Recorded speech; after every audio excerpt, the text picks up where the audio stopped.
Kline,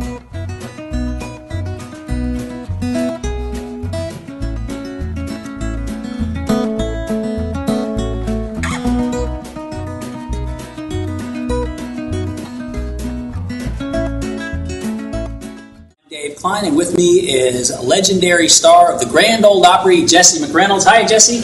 Hi, Dave. Good to see you. Good to be with you. Always great to be with you, Jesse. We were talking about Pennsylvania's tradition. A couple of years ago, you and I worked a show at the Lions Fiddle Festival, and that Fiddle Festival has been going on for more than 25 years now. When you were there, it was the 25th anniversary, and we had a great time there. Oh, yeah, we did. Tell us a little bit about the history of fiddle festivals as you know it here in Pennsylvania, because a lot of times folks don't think of Pennsylvania as being any place that would be home to, music that many consider to be from the Appalachian Mountains south of the Mason-Dixon line. But boy, you had places like Sunset Park and a television show. Tell us a little bit about that. Yeah, we was on TV for about 10 years on Lancaster there, and with the Jim and Jesse show, and we did some bluegrass shows. I think we did a lot of country shows. We had a country band back then. In order to get TV shows syndicated, bluegrass wasn't that popular in television, but we finally got into doing some bluegrass shows, and of course Sunset Park was the place where everybody looked forward to playing to.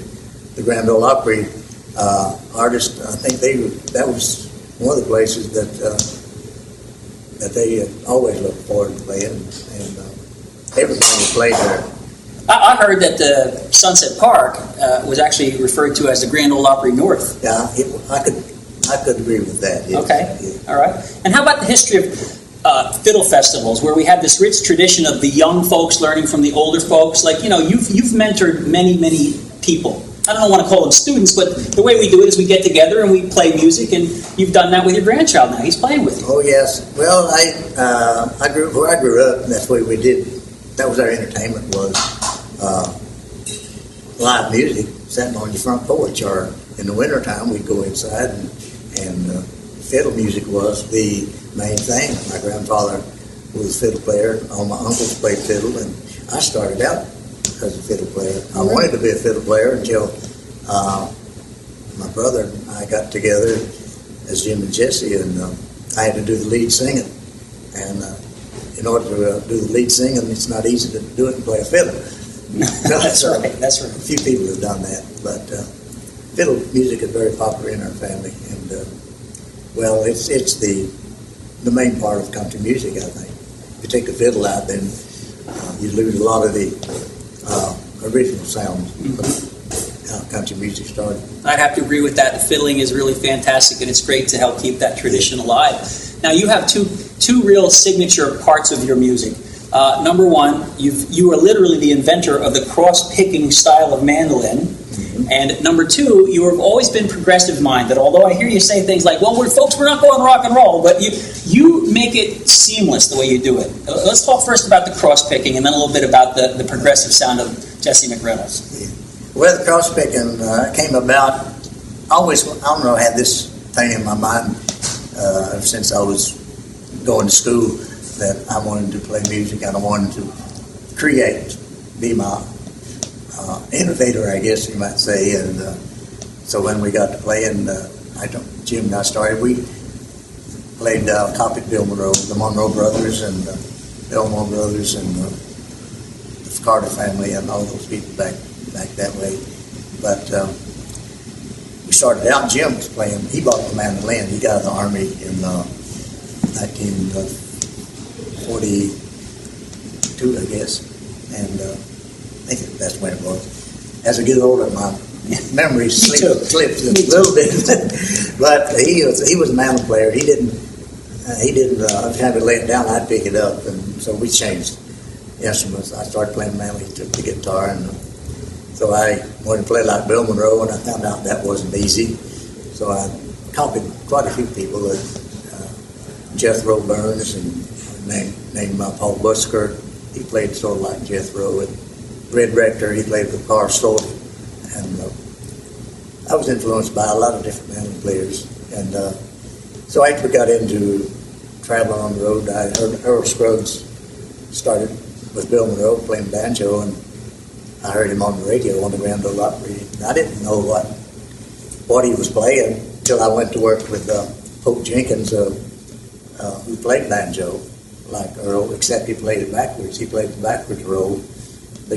For the banjo player, they knew what I'm saying. Mm-hmm, sure. And, so all the way he could play was backwards, the backward roll. So that's, I said, well, I guess that's the way it's done. So I started, and he done it with 3 fingers, and I just used a straight pick and did it. That's why so the cross picking came in. Like you cross the strings, and it's a little complicated thing to do. But I tried to create something with a straight pick that Earl Scruggs was doing with 3 fingers. So it took him 3, but only you did just the 2 to hold the flat. Yeah. Right, I got it. Okay. So Jim, he was listening to me and playing this new thing I was trying to do. He said, well, I don't know what you're doing, but it don't sound right. So he didn't encourage me very much. So I said, well, I'm going to keep doing it anyway. So I when we did our first record in 1952,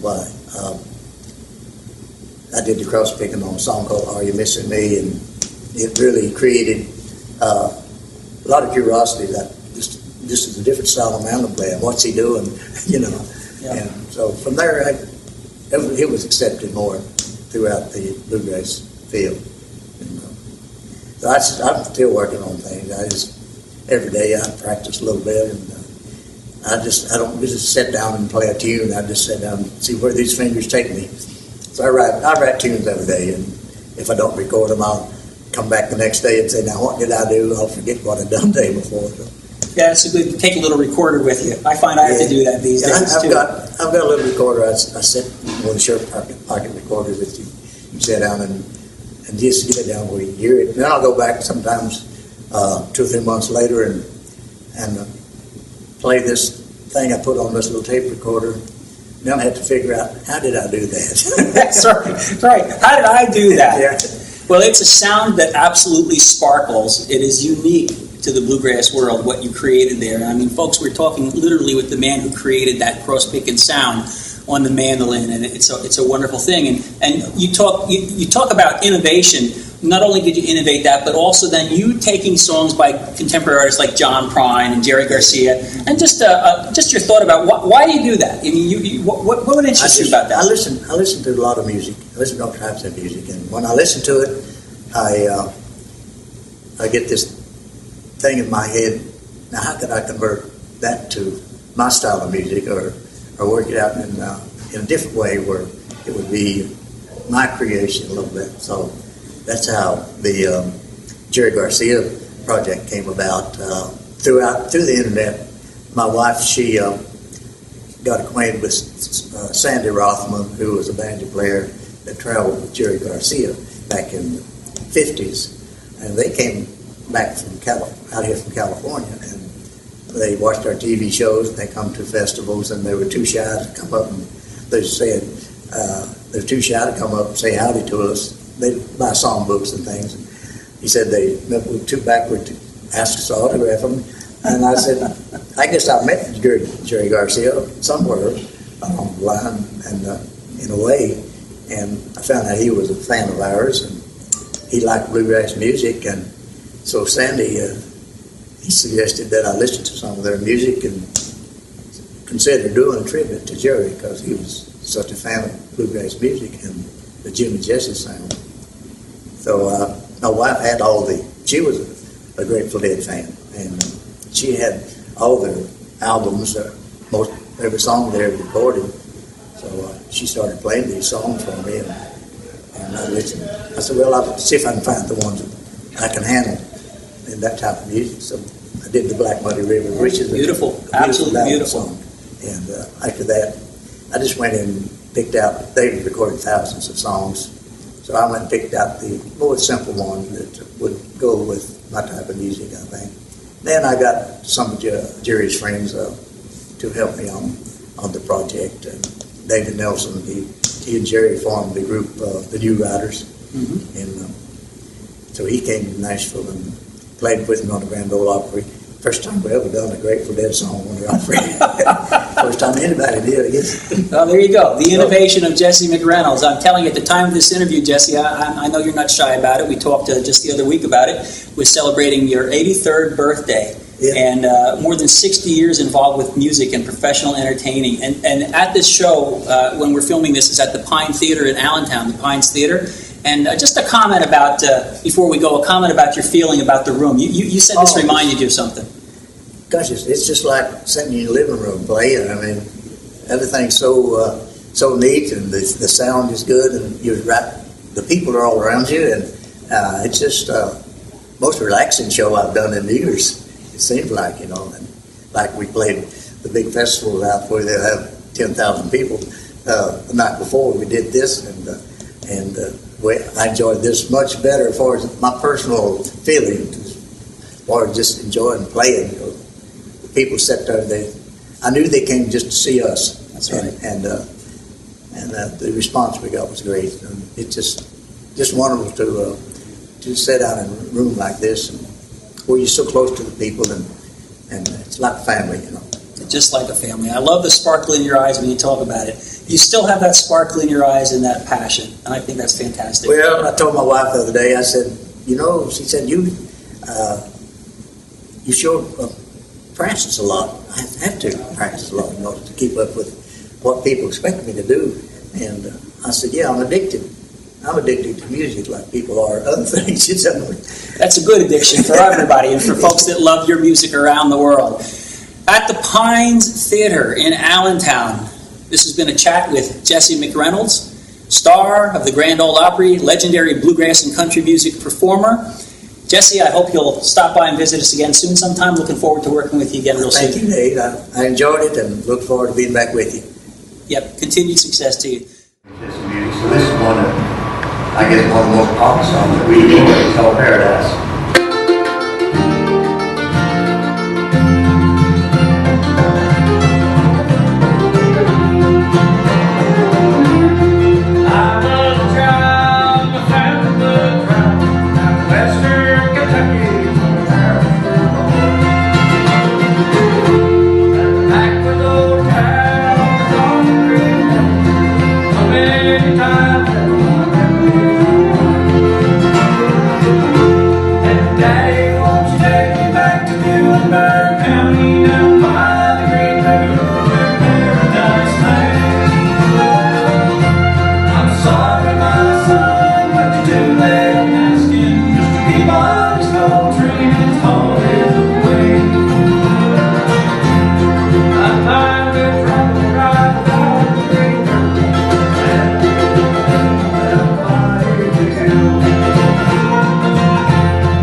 It'd be 83 to get flexible. That's good to know. Yeah. Garrett and I were talking earlier. We said our knees are already not so flexible. But I think we'll get all the group together. Do one together. Wow. This is what's left of the group. They all had to go to other jobs. They're all playing. Well, that's fine, man. Good enough for some people working. I certainly want to say thank you, Dave, for making it possible to come by. So I tell you, we played for about 10,000 people last night. We enjoyed this much more. Yeah.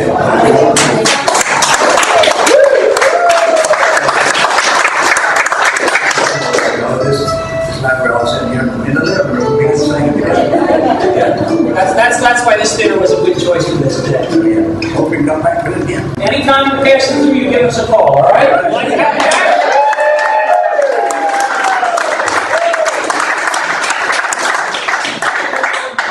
Hey, Casey, what do you like to do? What do you think? I usually sing in B. Well, let's do an A, please.